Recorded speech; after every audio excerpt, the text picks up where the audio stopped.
नमस्कार दोस्तों, जय श्री कृष्णा। आप सभी को दीपावली की हार्दिक शुभकामनाएं।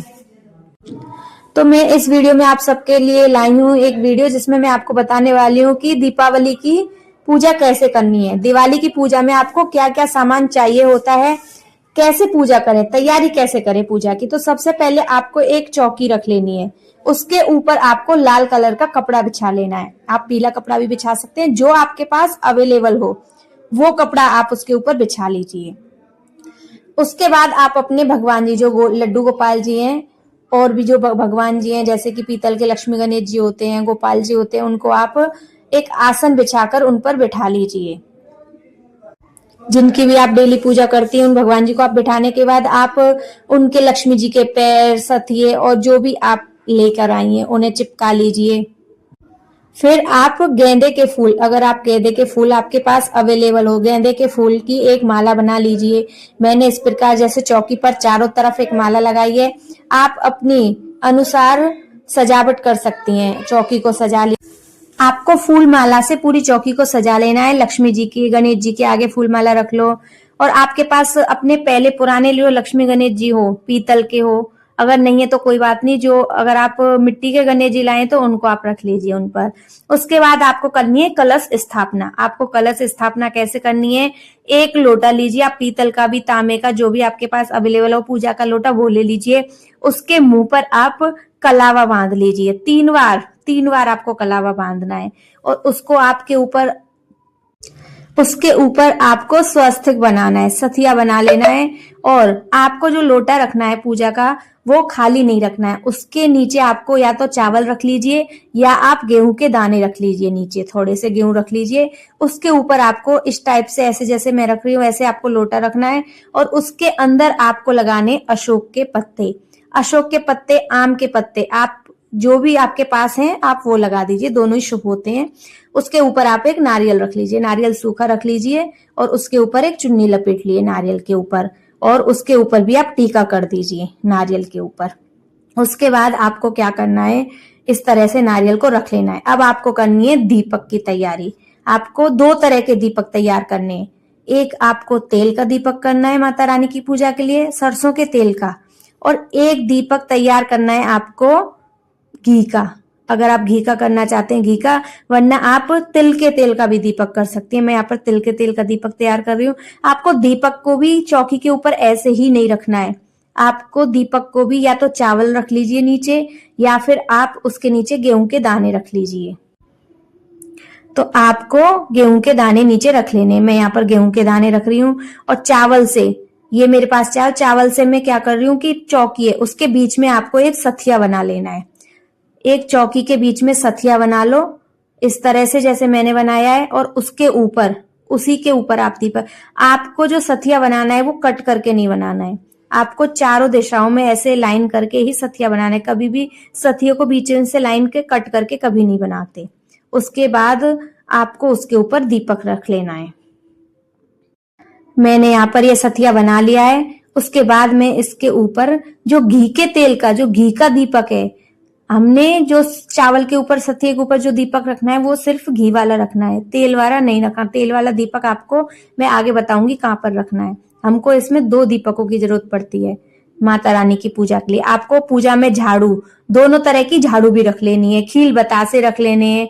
और आपको, आपके पास सोने की कोई भी चीज हो, अंगूठी हो, चूड़ी हो, कुछ भी हो, वो चीज आप रख लीजिए। चांदी का सिक्का रख लीजिए आप।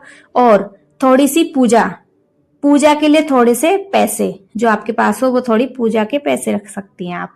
और उसके बाद आपको क्या करना है, माता रानी के लिए आपको 2 बत्ती बनानी है, बड़ी बत्ती बनाना आप, ताकि वो आपकी बत्ती है आप दीपक भर सको। और आपकी जो बत्ती है वो रात को कम से कम 12 बजे तक जलनी चाहिए, उसके हिसाब से आप बत्ती बना सकती हैं।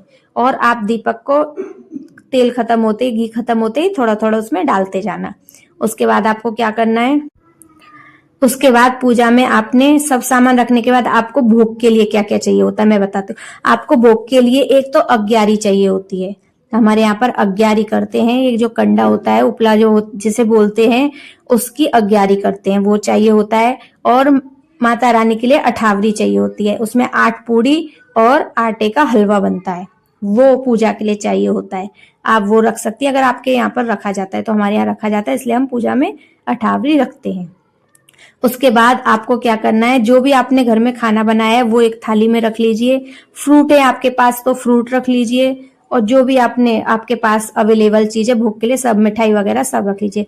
मेन होता है मिठाई और खील बतासे। लक्ष्मी जी की पूजा मिठाई और खील बतासों से की जाती है। अगर आपके पास अवेलेबल हो तो आप कमल का फूल जरूर खरीद कर लाना।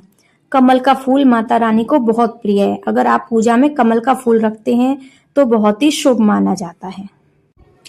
तो आप इस तरह से रंगोली से भी अपनी चौकी को सजा सकती हैं अपने हिसाब से।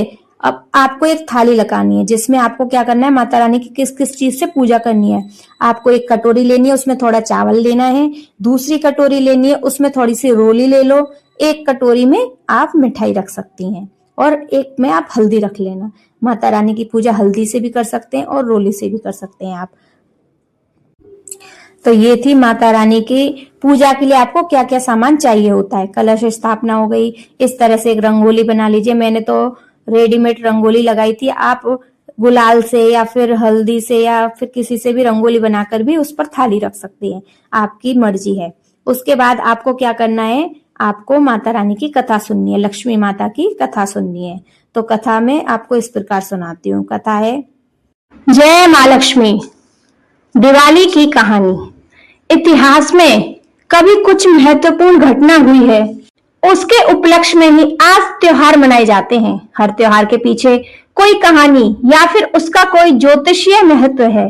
जैसे करवा चौथ पूर्णिमा के चौथे दिन होता है, जिसमें महिलाएं पूरा दिन अपने पति के कल्याण के लिए व्रत रखती हैं और फिर उसके बाद उत्सव मनाती हैं, अच्छा भोजन करती हैं।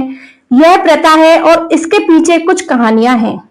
इसी प्रकार दिवाली की भी एक कहानी है, नरकासुर की कथा। इसी तरह दिवाली जो प्रकाश का त्योहार है, उसके पीछे भी कुछ कहानियां हैं। इनमें से एक है कि इस दिन श्री राम 14 साल के वनवास के बाद वापस घर लौटे थे।